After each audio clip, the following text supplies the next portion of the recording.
Rejoice in our sufferings. Romans 5, verse 3 to 5.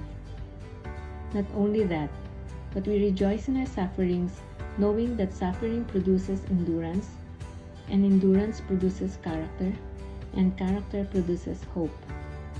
And hope does not put us to shame, because God's love has been poured out into our hearts through the Holy Spirit who has been given to us.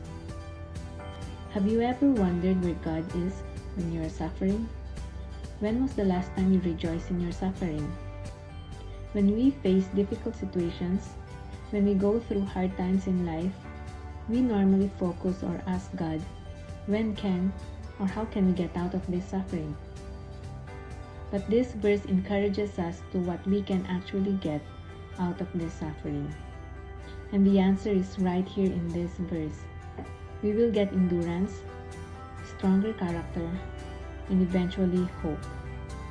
I know that it is really hard to rejoice when you are facing hard times, or if you are in the middle of going through storms in your life.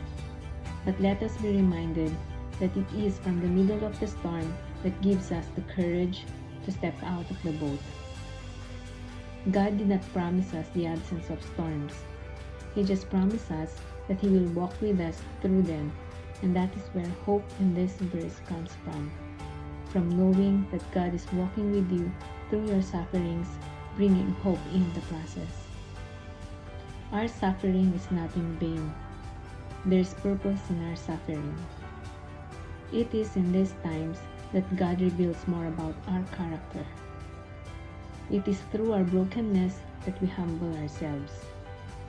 It gives us the motivation to make changes in our lives.